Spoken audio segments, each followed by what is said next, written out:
प्रचंड नुकसान झाले, काय सांगा? महाराष्ट्रामध्ये गेल्या मे महिन्यापासून प्रचंड अतिवृष्टी आहे।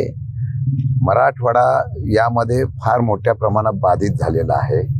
आदरणीय पवार साहेबांच्या मार्गदर्शनाखाली खासदार असतील, मी असेल, आज बीड जिल्ह्याचा आम्ही दौरा करतोय। या ठिकाणी फार मोठ्या प्रमाणात अवकाळी पावसाचं नुकसान झालेलं आहे।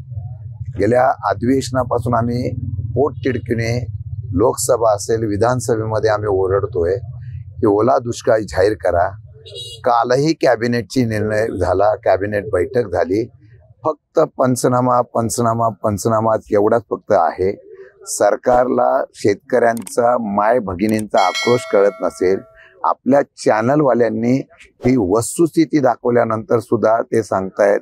आणि आज मला वाटतं राज्याच्या उपमुख्यमंत्र्यांनी, मी सकाळी बघितलं की त्यांनी सांगितलं की आता 65 मिलीमीटरचा निकष आम्ही ठेवणार नाही। आम्ही हे तर ओरडून सांगत होतो, बाकीच्या विकास कामाला तुम्ही कुठल्याही प्रकारचा निकष लावत नाही। 20-20, 40-40, 50-50% टेंडर अभाव करून तिथं पैसे वाटता। गरीब शेतकऱ्यांसाठी तुम्ही पंचनामे आणि निकष लावायचा प्रयत्न करताय। आज त्यांनी सांगितलेला 65 मिलीमीटरचा निकष लावणार नाही। आमचं तर सरळ म्हणणं आहे की बस झाला तर हे सगळं इतका कर्जाचा डोंगर केलाय। एक वेळ परत एकदा महाराष्ट्राच्या शेतकऱ्यांसाठी कर्ज काढलं तर आम्ही त्याला पूर्णपणाने विरोध करणार नाही, पाठिंबा देऊ। पण पूर्ण कर्जमाफी आणि अवकाळीच्या बाबतीमध्ये हा ओला दुष्काळ जाहीर करून 50,000 हेक्टरी या ठिकाणी मदत जाहीर करावी। तुमचे पंचनामे, तुमचे निकष येतील, पण ते निकष येईपर्यंत वाट न बघता त्यांनी तत्काळ तशा प्रकारचा जाहीर करावा असं आमचं मागणं आहे। जर ही मागणी मान्य झाली नाही तर नाशिकला पहिला मोर्चा आमचा निघाला। याही पेक्षा मोठं तीव्र आंदोलन जिल्हाधिकारी कार्यालयामध्ये प्रत्येक जिल्ह्यामध्ये आम्ही तीव्रतेने करू आणि शेतकऱ्यांना न्याय मिळवून दिल्याशिवाय आम्ही गप्प बसणार नाही। 17,000 रुपये आमचं हेच म्हणणं आहे साहेब, 8,000 कोरडवाहूला, 17,000 आणि 30,000 बाग आहे। काय पटतंय त्याच्यामध्ये? काय होणार आहे? अख्खं पीक तर गेलंय, पीक जाऊन द्या, जमिनी वाहून गेलेल्या आहेत, खरडून गेलेल्या आहेत। मागच्या वेळेला सुद्धा पाऊस पडला तेव्हा खरडून गेलेल्या जमिनीचं अजून नुकसान भरपाई मिळाली नाही। अजूनही बोलतात, आता बोलले की केंद्रात घ्या ना, केंद्राकडून 10-1,000 कोटी रुपये आणि देऊन टाका सरसकट। तुम्ही बाकी सगळीकडे कात्री लावा। आजही आमचं म्हणणं आहे, सगळीकडे कात्री लावा आणि या शेतकऱ्यांना उभं करा, नाहीतर या शेतकऱ्यांचा तळतळाट ह्या सरकारला घालवल्याशिवाय राहणार नाही। एकनाथ शिंदे सरकारनं 2023च्या निकषानुसार नुकसान भरपाई दिली जाणार आहे। नाही, ते निकष काय मगाशी सांगितलं तोच निकष आहे हो, फक्त त्याला 2-2, 4-4 हजार रुपये वाढवलेत।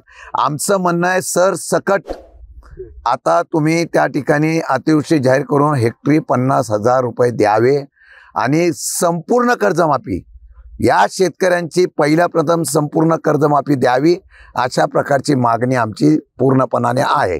आणि विशेषतः जे बाधित जिल्हे आता झालेले आहेत त्या जिल्ह्याला तातडीने निर्णय घ्यावा, अशा प्रकारची मागणी आमची काय जी आहे ती संभाजीनगरमध्ये पाहायला मिळते। त्यांच्यासाठी एका पंचतारांकित हॉटेलमध्ये सगळी सोय करण्यात आली। त्याच्यानंतर हा सगळा असं आहे की बऱ्याच मंत्र्यांचे दौरे पण बघितले, 1 तासाचे, अर्ध्या तासाचे दौरे दिसत आहेत।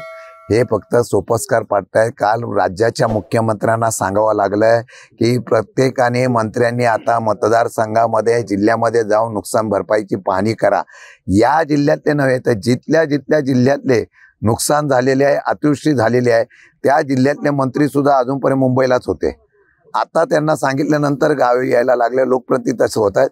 पण प्रत्यक्षात आमचे खासदार, आमदार आणि आम्ही प्रतिनिधी सगळे, आमचा पक्ष त्या ठिकाणी 100% शेतकऱ्यांच्या बांधवतात। पशुधनाची शाही बडदास्त कशी पाहता तुम्ही? कारण की पवार साहेबांकडे देखील काही कृषीमंत्रीपद राहिलेले होते। नाही, असं आहे की हे सरकारच शाही बडदास्त मधलं आहे।